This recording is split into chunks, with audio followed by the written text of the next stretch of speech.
as we learn with everything, we start off with a question. And the question comes from a sense of curiosity. And when we talk about knowledge, for example, we normally tend to think of things in the scientific way. That is, how much do we know? Let's say, how much do we know about the physical body? How much do we know about the environment to have any sensible conversation about, let's say, a greenhouse effect or climate change? How much do we know about current affairs? How much do we know about physiology, chemistry, and physics? How much do we know about geography? All the subjects, in other words, that we would normally study at the academic level. And that is one kind of knowledge, there's no doubt. And there's definition for knowledge, actually, that Patanjali gives, because Patanjali classifies things into right knowledge and wrong knowledge and so on. And so right knowledge would be threefold. There's a system which tells us what right knowledge is. Naturally, direct perception is one of the first things. And this really comes from a system of philosophy, or an aspect of it called Nyaya, that is a system of philosophical logic. If we are to take anything seriously, it must be transcendent over blind faith. It must be something that satisfies our rationale. And rationale is dependent on largely cause and effect relationships. Now, if we dreamt something last night, and I tell you what the dream is, then you might, if you have a philosophical bent of mind, you might say, how do we know it? And the only person who knows it is the dreamer, is me. And so all knowledge requires direct perception of some kind. In spirituality and religion, what we call direct perception is the direct perception of others. And then that means competent evidence. These competent evidence means I may not have the direct perception. Eventually I may have, but somebody else has. And Swami Vivekananda points out that every religion existing today which thrives, it has a key characteristic, namely, it possesses a book. The book is a record, scripture, is essentially a record of somebody's direct experience. I saw God. I pray to the Father who is in heaven. The Father is a reality to me. All of the mystics which have this direct perception, and nobody can argue with it because it's purely subjective. And yet, because of their character and their pristine behavior, that transcends basic species behavior of every animal. We know that they are marked out in a peculiar way because they have love, but it's not of the genetic type. It covers everybody regardless. It has no boundaries and no conditions. Human love, I love you if you love me. The minute you don't love me, and you cease to love me or criticize me, then my love for you becomes a little shaky. That's human side of things. And it's all centered on this idea of an individuality. I am this, I am that. And that comes with a history, it comes with the characteristics of a personality, a genealogy. It comes with faith in, inheritance, and so on. That we might call a kind of genetic type of thing, which is coming through. But when something opens up in you, and a generosity of spirit is prepared, at your own cost even, to uplift the entire world, not with an idea of changing it, but an idea of expressing love, knowing it is there already, and the very presence of such a person will have a transforming effect. We know that the transformation capabilities that we have is simply because there is only one of everything. There's only one energy, there's only one matter, and surely there must only be one mind as well. So, direct perception, and then there's inference. What is inference? Well, supposing I see smoke on a hill, and that's all I see, then I know there's no smoke without fire. I infer that although I cannot see the fire, there must be fire there. So the commentary on this goes like this: direct perception, inference, and competent evidence, these are proofs or evidences of what is true. Then we have to say then what is false. What is the opposite of that? And Patanjali describes it as indiscrimination is false knowledge and not established in real nature. Now, what does that mean? It means that we take, ignorance comprises of taking the thing which is unreal to be real. And in fact, later he gives a definition of what ignorance is. He says, ignorance is the productive field of whatever follows. And he goes on to say, ignorance is taking the non-eternal, the impure, the painful, and the non-self for the eternal, the pure, the happy, and the self, the Atman, respectively. Now, formerly we had a small kind of discussion, question-answer session on what do we mean by spiritual, what is spirituality? Because today, people use the term very loosely. They incorporate many, many different types of things, including, a belief in ghosts and spirits and things like that. That's the one form of spiritism or spiritualism. And then it seems that anything which is kind of supernatural or has a supernatural influence can be called spiritual. And there is just a belief system which has only a theoretical aspect to it, because direct perception is not necessarily with it. But what we mean by spiritualism is knowledge, a different kind of knowledge.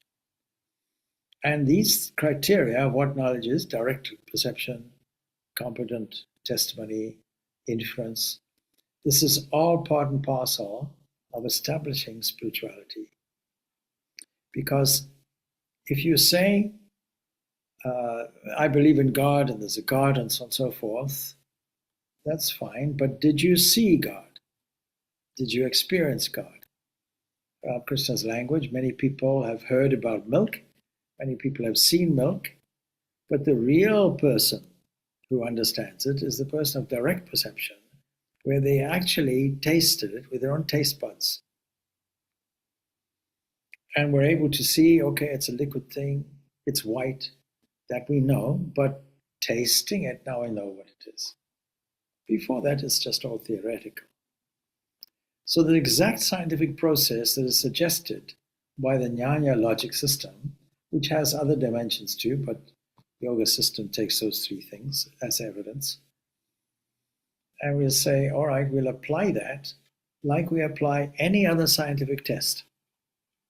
We'll reverse the order, direct perception coming last, and we'll take the competent testimony, find some expert has said, I have a theory, and I believe the answer or the solution to a problem is X, Y, and Z.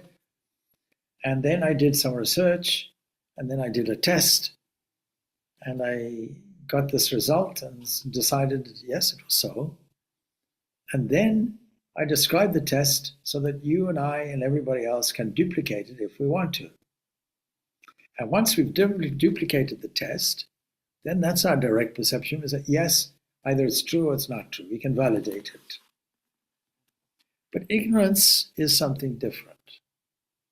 Ignorance has nothing to do with academia, nothing to do with lack of knowledge about the world or anything else in its relative form. But ignorance because we are taking something for what it's not. And that's where this discrimination comes in. Ignorance is taking the non-eternal. Now, can you think of anything that is eternal? Well, I can't. I don't know if you can. So what is eternal? It means it goes on forever. It never stops. It has no boundaries. And yet, we take this life as something that will go on forever. We live it as if it will go on forever. We don't think about our own demise. We may get a suggestion of it because somebody else died or something like that.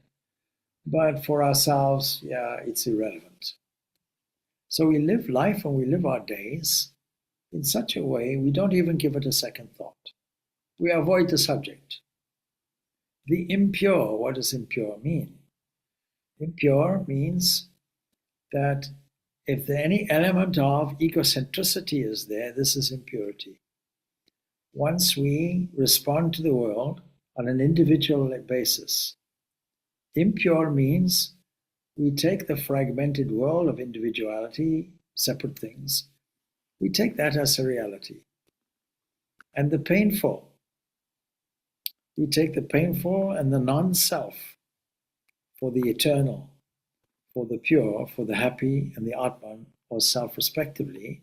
When we turn that around, when we invert it, then this is called spirituality. So let us see. When we take the non-eternal for what it is, the impure for what it is, the painful for what it is, the non-self, in other words, everything that comes within the boundaries of time and space and causation. All the different sorts of impressions, they have one source, and that is ignorance. So we have to learn what this ignorance is, and there's a beautiful description of it. And in short, all of us think, I am the body. We don't think I am the eternal self. We don't think we are the kingdom of heaven within. We don't think we are made in the image and likeness of God. We say, I am the body, I am not the eternal self, the pure, the effulgent, the ever blissful. That, in a nutshell, is ignorance. We have a technical term for it called avidya. Vid means to know or to see. When we see it, direct perception, we know it. So there's vidya, that is knowledge, and there's avidya, ignorance. And all our problem comes from this ignorance. So we think of a human and see a human as a body. That's it. This is our great, great delusion and leads us to mixing up the seer with the seen, identifying with the body and mind complex. That's our difficulty. Spirituality and spiritual life is to get out of that, to shift our perspective, perception, and see it in its true light. Now, I'm bringing this up because there's a beautiful, beautiful description of why it should be there. Because supposing we take a God that made the world and made it very rough, and in fact, the world, as we know it, nature itself, is rough and is smooth. It has laws. If we know what the laws are, we can coordinate with nature and go along with it and harmonize. And if we know what goes against the grain, we can avoid that, or we can find a way around it. We can master nature. And so, if the power is a question to Ramakrishna, and it comes from a Brahmo devotee, just to let you know, the Brahmo Samaj was an organization that didn't believe in a form-filled God. They believed in a kind of amorphous presence, like, for example, we find in Judaism, like we find in Islam, and many other places, but characteristic of those two religions. And so, this whole idea, if the power of avidya is the question, is the cause of ignorance. So he's saying the power of it is the cause of ignorance. Then why has God created it? Why are we suffering under the delusion of this ignorance? Why is it inbuilt somehow into our biology? Why should it be like that? Why did God make a world like that? It's a very relevant question. And in different forms, one way or the other, this question is being asked in modern times. And in modern times, this is the 19th century. And so, what would you answer? Well, you may have noticed I'm something of a philosopher. I'll give you an hour-long answer. But Ramakrishna is much more clever, a great saint, great saintly personality, and he'll answer in a very simple way so that everybody can understand it. So his answer is very ideal. So he says, that is his play. Now, first of all, let's go back to the question. The power of avidya is saying that there's some kind of driving force that hides the truth from us. And since God is the only force that we know of, it's God himself that is imposing this on us. Is it because he has a kind of judgmental, cruel nature, wants to poke us a little bit and threaten us, with a barbecue called hell or an eternal, fountain of youth called heaven? And Ramakrishna's answer is like this. That is his play. Simple answer. That is his play. Now, if you listen to all these talks that we give and so on, I emphasize this approach because it's the only explanation we have.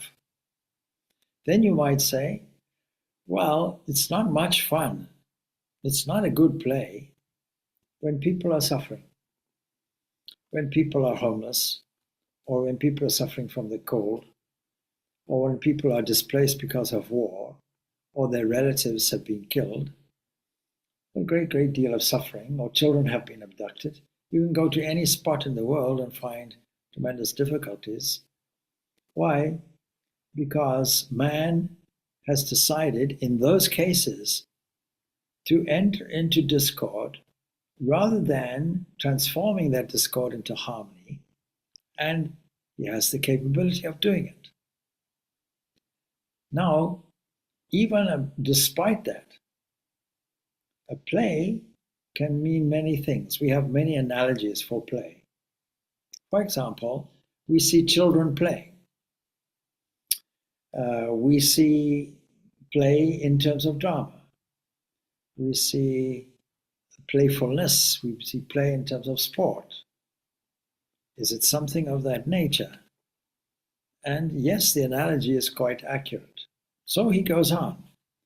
The glory of light cannot be appreciated without darkness. Happiness cannot be understood without misery.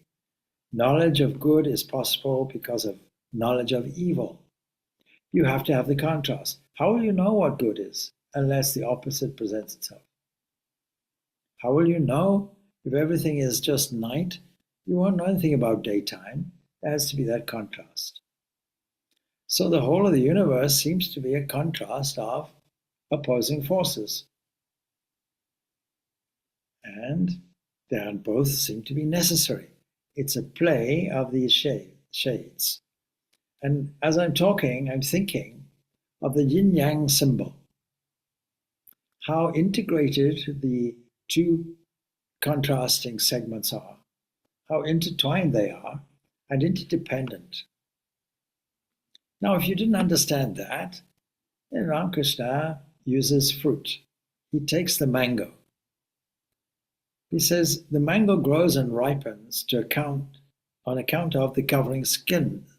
That means you can take a mango and by the texture of the skin, the hardness, the color, etc., you know what condition the internal fruit is, whether it's ripe or not. You feel it, you smell it, or whatever you do, and you realize, oh, that's not ripe, we have to leave it a few days. Or you can say, oh, it's soft, it smells right, and yes, the color changed. Good. So the skin is necessary. You throw away the skin when the mango is fully ripe and ready to be eaten. It's possible for a person to attain gradually to the knowledge of Brahman, that's the Supreme, because of the covering skin of Maya. Now, Maya really has both within it avidya and vidya, knowledge and ignorance. Both are necessary. There's a revealing factor within it that is there. We call it sattva. And then there is a binding thing. All of it is binding. But there is the egoistic point of view of intense activity And then there is the dullness and darkness of tamas that leads us into dark ignorance. All of them are necessary. Without the last component, you won't go to sleep.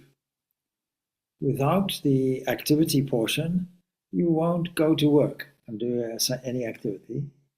But it has to be superseded with an attitude where the words, the thoughts, and the actions all have this quality of purity. Purity means not tainted by self-interest, not tainted by an illusion. In other words, fired up with the direction of discernment, discrimination, and no sense of individual egoism. In other words, ignorance is dealt with. So, Maya, in its aspect of vidya, that is knowledge, and avidya, that is ignorance, may be likened to the skin of the mango. Both are necessary. I always remember in Kilkenny, somebody studying the non-dualism said, "Oh, we really have to get rid of Maya." And I said, no, that's not the Vedantic perspective. Vedanta incorporating every approach, not just the non-dualistic approach. Non-dualism doesn't come about by removing Maya, because the mechanism for your realization is the knowledge portion of the Maya, the sattvic portion of the Maya. Both are necessary. Then the next question comes, practical question. How does one cultivate the spirit of dispassion? In other words, if you understand that something is hollow and fleeting and subject to change and only real in a relative sense, but in absolute sense not really meaningful, then how do you dissociate it from it? How do you read the world in its proper context? So, two questions are there. How do you cultivate spirit of dispassion? And at least the question is knowing that it's a cultivation process, nothing overnight. So often people say, oh yes, I realize the oneness of spirit from time to time, but often I forget, and I say, well, join the human race. We do it, in fits and starts until we no longer have to do that. When you start driving a car, you'll drive it in fits and starts. Jerk it, and hopefully you don't do it during a driving test. You make sure that forward is forward and reverse is reverse, and try and operate the vehicle in as smooth a way as possible. So we have to cultivate the spirit of dispassion. And then the next part of the question is, why doesn't everybody attain it? We see some people get it and some people don't. Are they special? And so the Master Ramakrishna is responding. Dispassion, he says, is not possible unless there is satiety through enjoyment. What does that mean? He goes on to explain. You can easily cajole a small child with candies or toys. In other words, we are mere children, even though we seem to have outgrown our physical 5-year-oldness, and yet mentally we're still looking for toys and candies, things that entertain us. Why has interest in religion and spiritual endeavor somehow seems to have been waning, and there's an increase in non-religious aspects ranging from disinterest to outright atheism in, let's say, developing countries or developed countries. That is in America, for example, Europe and so on, and increasingly in other places as well, because technology has provided us with entertainment.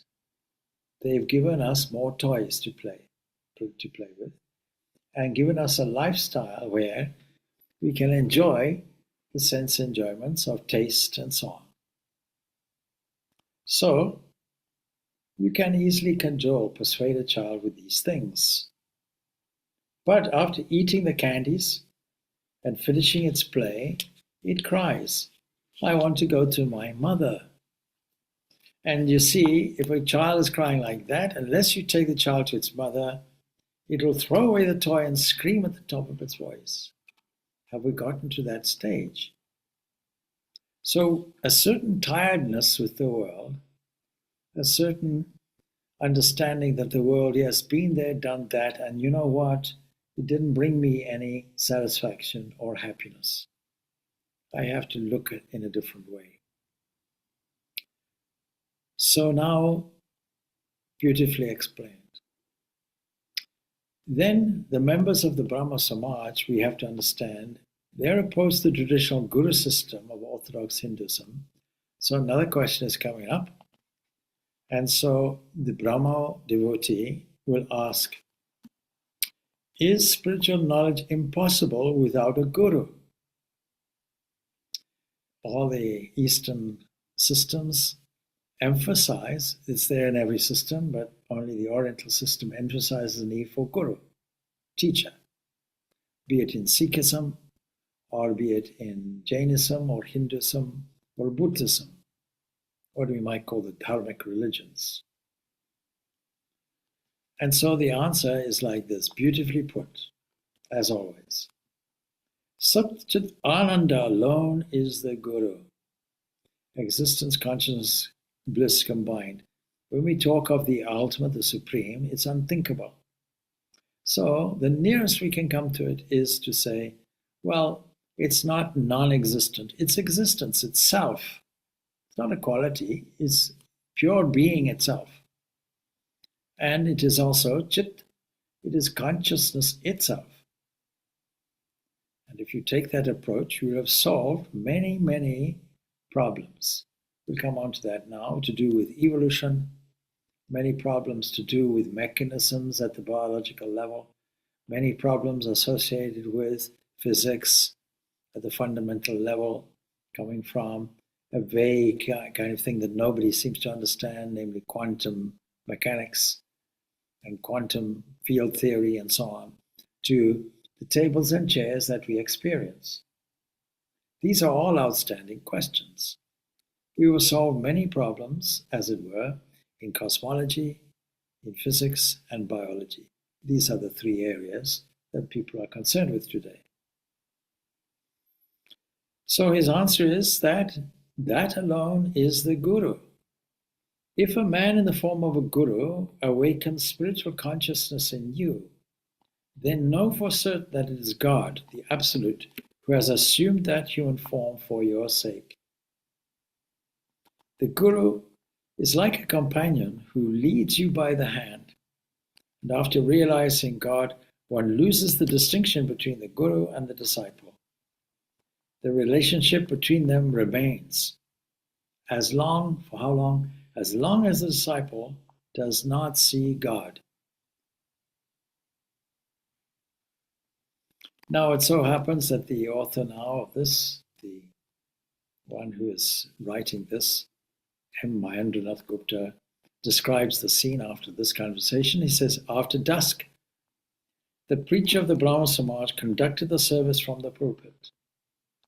The service was interspersed with recitations from the Upanishads and the singing of Brahma songs. So now, after the service, the master and the preacher have a conversation. And you'll see how clever Ramakrishna is in asking him the question. He says, it seems to me that both the formless deity and God with form are real. What do you say? Now, Brahma Samaj only believe in the formless. So what do you say? And the preacher says, I compare the formless God to the electric current, which is not seen with the eyes but can be felt. Now today there's a big conversation about consciousness, which we'll come to shortly, that consciousness has to be gotten from matter.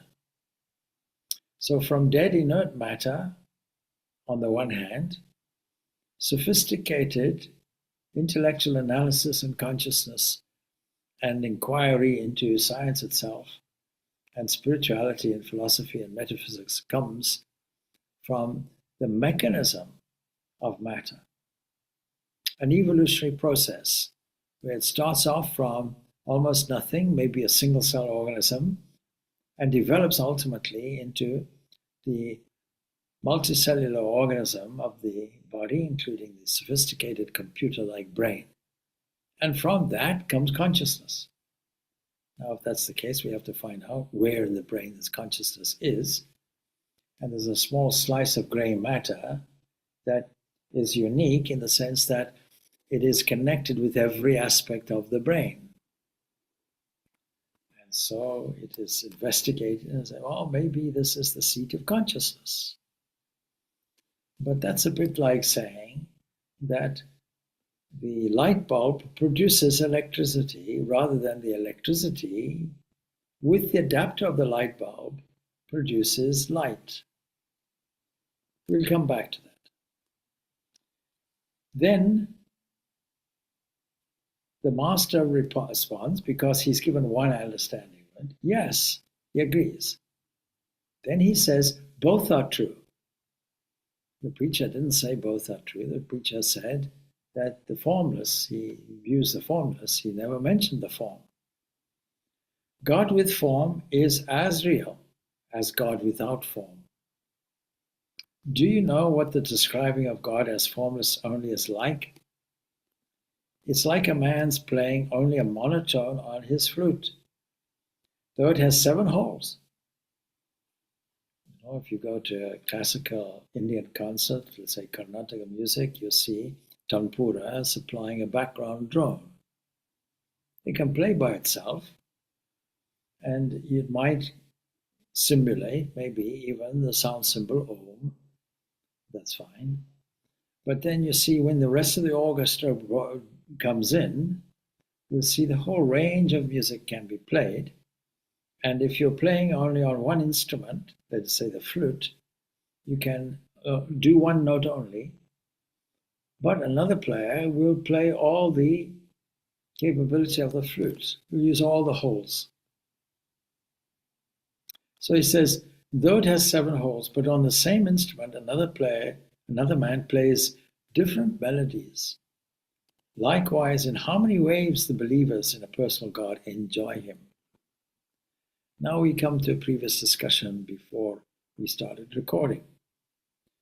He says they enjoy him through many different attitudes. The serene attitude, the attitude of a servant, a friend, a mother, a husband, or a lover.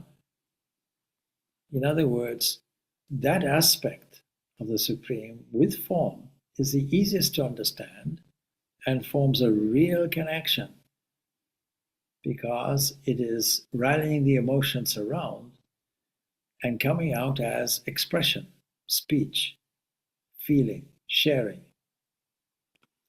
The nature of Brahman cannot be described, he goes on. About it one remains silent.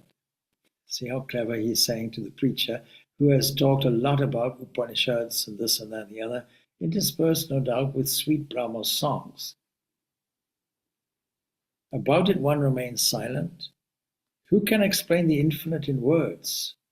The Upanishads tell us that words come back together with the mind. However high a bird may soar, there are regions higher still. After having the vision of God, man is overpowered with bliss. He becomes silent. Who will speak? Who will explain? And the preacher agrees. Yes, sir. It is so described in Vedanta. He's referring to the scriptures again. Then the master says, under the spell of God's Maya, it comes back to that subject, man forgets his true nature. That's the difficulty. He forgets that he is the heir to the infinite glories of his Father. The divine Maya is made up of 3 binding forces, he goes on to say. We call these gunas. And all 3 are robbers. And then he goes on to the story. 2 stories are there. One is the mango, using that as an analogy. Now he's talking about the 3 evolutionary forces as robbers. They're robbing us of our freedom. So He gives that story. They rob man of all his treasures and make him forget his true nature. The three gunas are sattva, rajas, and tamas, and of these sattva alone points the way to God. But even sattva cannot take a man to God. All that sattva is doing, included in the spiritual practice of meditation, repetition of a mantra, singing songs, filling the mind with joyful, blissful, peaceful, non-egoistic thoughts,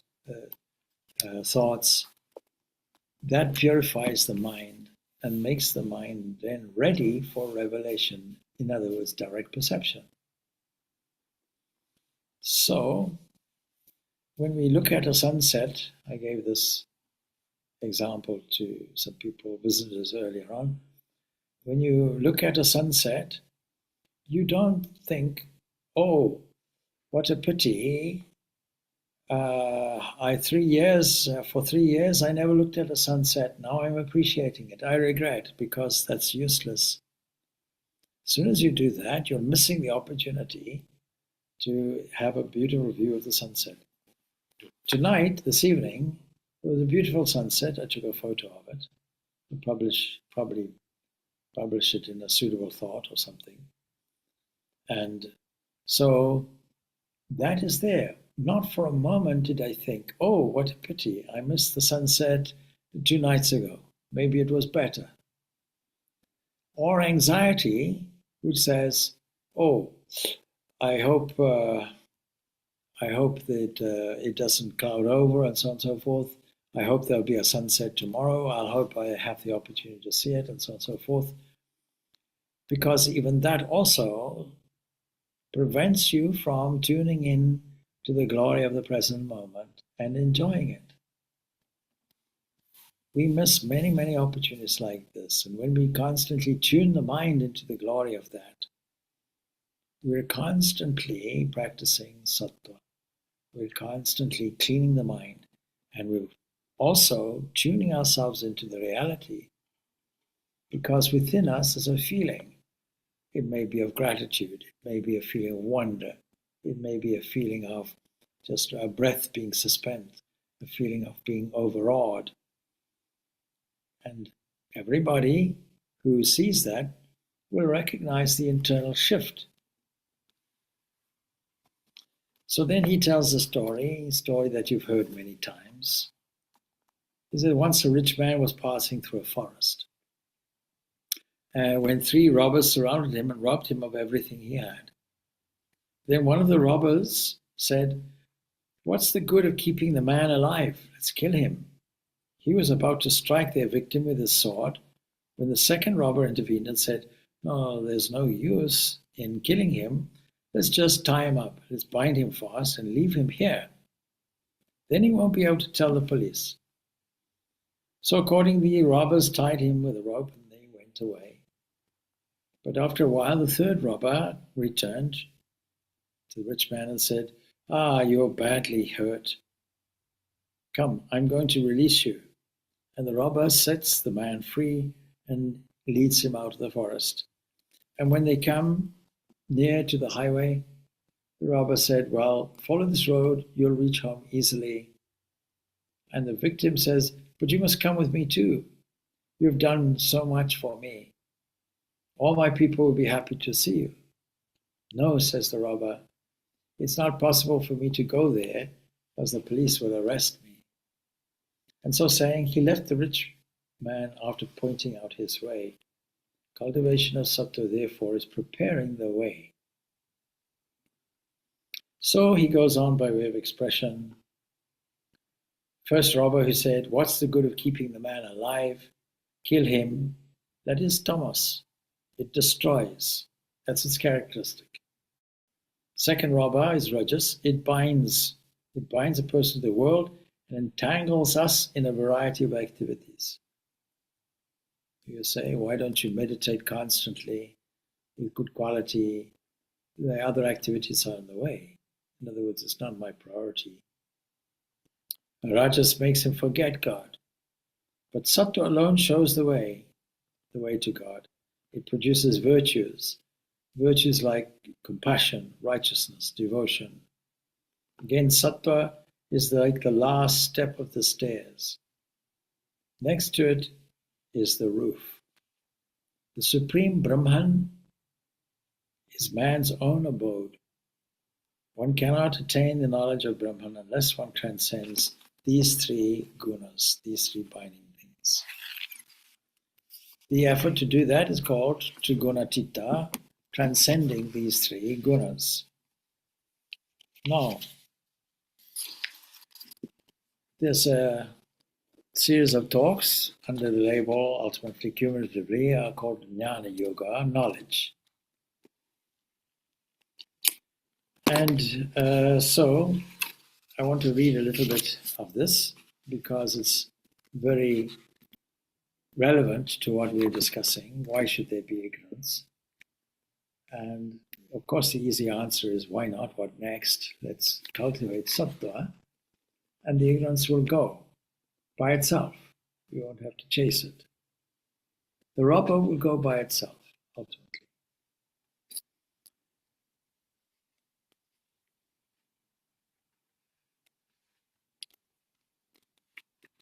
Swami Vivekananda, in his lecture, The Real Nature of Man, is talking about the lessons of mythology. He's saying that behind all these mythological stories, one idea stands supreme, that man is a degeneration of what he was. Coming to the present times, however, we find that modern research seems to repudiate the position absolutely. Evolutionists, it's a big thing in his day, is Darwin, because Darwin produced his Origin of the Species in, I think it was 1858, something like that. But he produced another very valuable book about, let's say, 10 years after that, where he rethought many ideas. Nobody quotes that. And in the 1950s, some 70 years and odd later, there were evolutionary people who developed what we call a modern synthesis or neo-Darwinism. And of course, there was a discovery of the double helix, that is the DNA, that seemed to suggest that there was a dogma. In fact, it was called the central dogma, whereby DNA was the supreme director and architect of everything, and nothing else had any effect. It ruled supreme. It was the monarch of the cell. Well, that's been thoroughly disproved, actually. The several pillars of neo-Darwinism have gone, and people are looking for a replacement theory. Now, the interesting thing about it is it doesn't go along the lines of going from inert matter to something developed. And that's not our position either. Our position is more something like a flow theory. And so Swami Vivekananda mentions the terms evolution and involution. You cannot have evolution without involution. That is, something must have been involved, and he gives the example of a seed evolving into a tree. The seed contains the full tree in potentia. It's not manifest yet, but it manifests into a tree, including its root. And all the knowledge, as it were, that the tree has is all contained in the seed. It's just unfolding. In cells, let's take, for example, the small bunch of cells that develop ultimately into human being.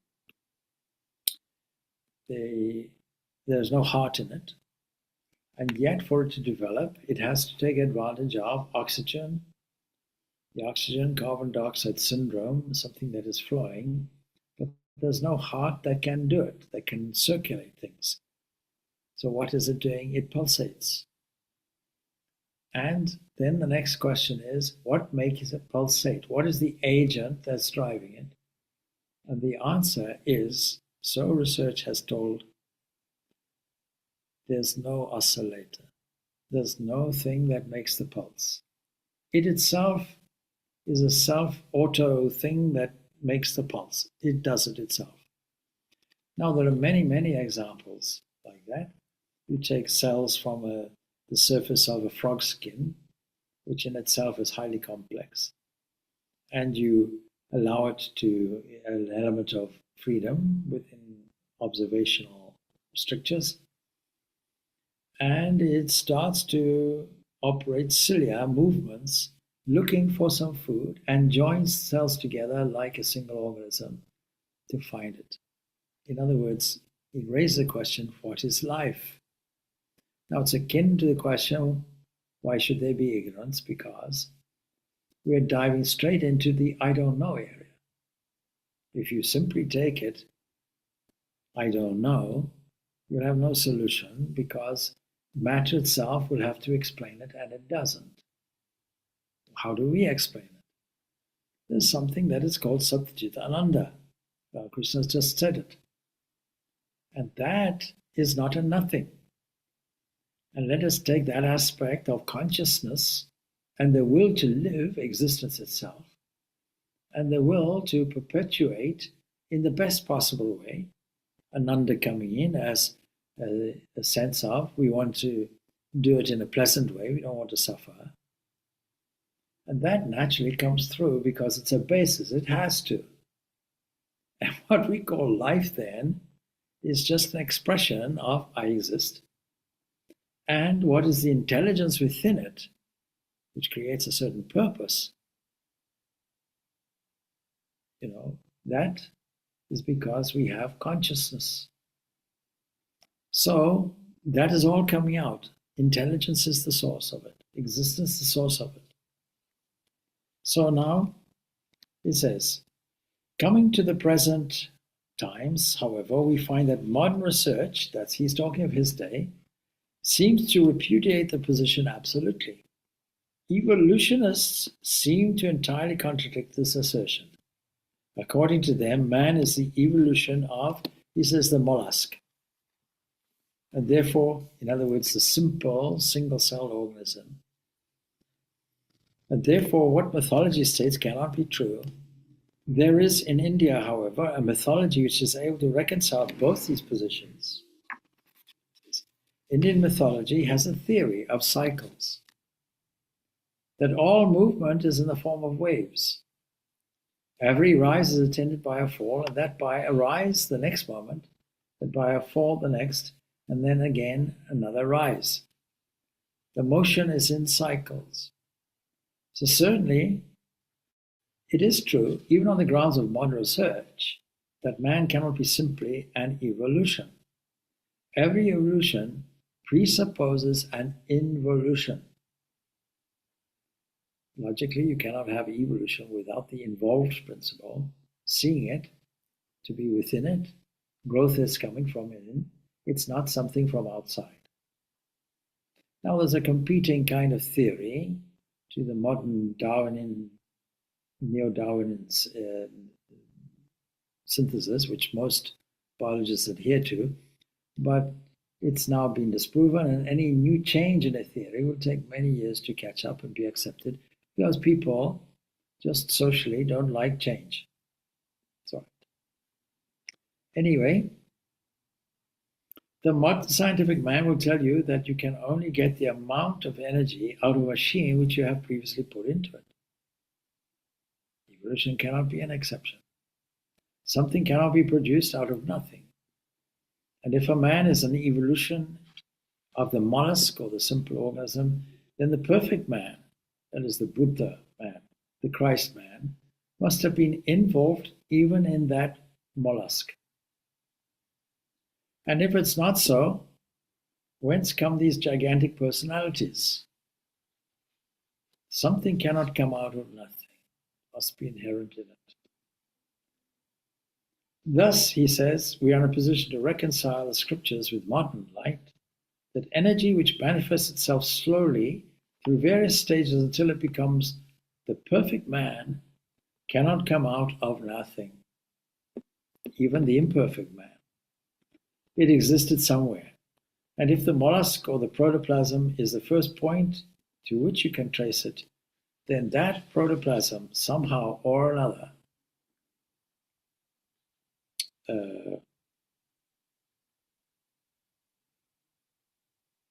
must have contained the energy. So there's a great discussion going on as to whether the aggregate of materials, this is so relevant to modern thinking, we call the body is the cause of the manifestation of the force we call the soul, that is the mind, thought, and so on. Or whether it is thought that manifests this body. Now, the religions of the world, they of course hold that the force called thought manifests the body, not the other way around. There are schools of modern thought which hold that what we call thought is simply the outcome of the adjustment of parts of the machine. Now, the language today is a little different. We say that consciousness is an epiphenomenon of the brain, but you see even here, in the 19th century we see the same things coming up with different language. If we take this position that the soul or the mass of thought or whatever you may call it is the outcome of this machine, the outcome of the chemical and physical combinations of matter making up the body and brain, leaves the question unanswered. What makes the body? What force combines the molecules into the body form? What force is there which takes up material from the mass of matter around it and forms my body one way, another body another way, and so on? What makes these infinite distinctions? To say that force called the soul is the outcome of the combinations of the molecules of the body is putting the cart before the horse. How did the combinations come? Where was the force to make them? If you say that some other force was the cause of these combinations, and the soul which is now seen to be combined, when we say soul, we mean mind, combined with a particular mass of matter, is itself the result of the combination of these material particles, it's no answer. The theory ought to be taken which explains most, if not all, of the facts without contradicting other existing theories, and so on. This is extremely relevant to modern scientific discussions and thoughts. You may not have understood all of it, but I'll put it in a different way. I recently saw a very huge aquarium, several stories high, and it contained many, many varieties of different colored species of fish. But they all had the same kind of characteristics in as much as to swim, they require fins, to breathe, they require gills, and they are dynamically shaped in such a way that they can easily use the shape of the body as a hydrodynamic thing, hydrophilic operation to resist any drag, make swimming easier, streamlined. And why would they come out as different colors from generations if there's no characteristic inheritance? And why are they all so different? Why are they different species? It's because they're all, firstly, playing the sport of variation. It would be very dull if they were all the same. And secondly, though, they are using intelligence, you can't say any other word for it, to make sure that they are able to gather food, they're able to look attractive, they're able to, they have their machines, if you will, organic biological machines, that when you examine them under microscopes at the cellular level and at the molecular level, you'll find machines more complex than industrial machines. In the human cell, there are transport systems, and the relative journey would be something like from the outer membrane, connection with the environment, the interface there, to the internal nucleus of the cell, the genome.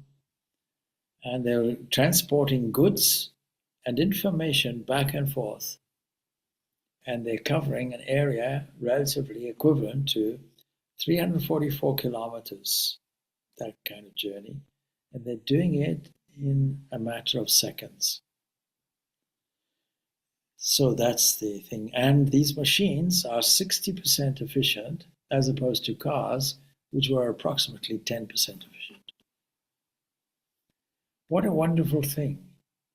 Now, it is only when we observe these things through the aid of modern science that we are able to feel the immense glory which is there that Ramakrishna describes as the play. And really, we are so privileged to be in an era where we can discover at the molecular level the wonder of cells, and their mechanism is unexplained. You don't know how they work, except the mechanism of it, you know. But what is the driving force? What is the intelligence behind what? How do they know? That's the point. The DNA, the genome, whose job is to manufacture proteins and transfer information there on, and replication and so on, produces some mistakes in its replication before this split occurs to daughter cells. It may make one mistake in something like 10,000 operations, 10,000 sequences. Well, that doesn't seem very much until you understand that there are something like 30 billion pairs to deal with, and then the ratio goes up. And there are certain mechanisms, like a quality inspection thing, that looks for the anomaly, takes out the nucleotide and replaces it with the proper one, and it will only split or replicate once everything is in order. That's a remarkable thing. So these are relatively new discoveries, and I've mentioned now 3 such discoveries. And we have to see that we have no other option but to think and understand that there's only one thing being manifested as the whole world. That creates a sense of wonder, adoration, and thankfulness, and sets up a desire to drop our toys and drop our candies and cultivate a different attitude perpetually that cleans the mind and prepares it for revelation. And we do it by using the mechanism driven by our own free will. Because when we make a resolution to change something, then the body and the mind follow suit, carries on. It carries out all our commands. And so we have the independent will to take any cultivating path that we deem, including social. Social has a great part in our evolutionary process. Just to give you an example, if a child is brought up by, let us say, wolves or something like that, or monkeys or dogs, it really, and is discovered, the boy or the man really hasn't had the advantage of social interactions with humans and really is no better in its behavior and its approach to the species it grew up with. You can barely call that human, even though the human body is there. Still, the behavioral side of it is not. So we are provided with a social environment that allows us to behave in coordination and to use our capacity to transform discord into harmony. What is a human? A kind of personality with a function of transforming discord into harmony. Please give me more discord, I'll produce harmony from it. No other creature can do that. And yet, of course, unconsciously, in our own bodies, it's doing it. It's fighting things, and it knows how to deal with intruders, and it knows how to operate its machines. And the transport system I'm describing has been put as a kind of a walking mechanism literally walking along tracks and covering a distance of 344 kilometers, carrying things, including information, and delivering it to the replicating and manufacturing plant, which is the nucleus of the cell. All of this is a marvelous wonder and tells us something about evolution, which says, origin of life, how does it work? Well, it comes because there is involution. What we call the divine is involved in the process, and this is very old. It's old because the Brihadaranyaka Upanishad will use language that before it was there, it occupied it. The thing it occupied didn't know of its existence. And so it is all an internal thing going on. And a competing theory will be, of course, intelligent design, but that means the agent is outside. No, the agent is inside. It's inside you, it's inside me. We just have to manifest it from within. And we do it by work or worship or psychic control, one or more, all of these.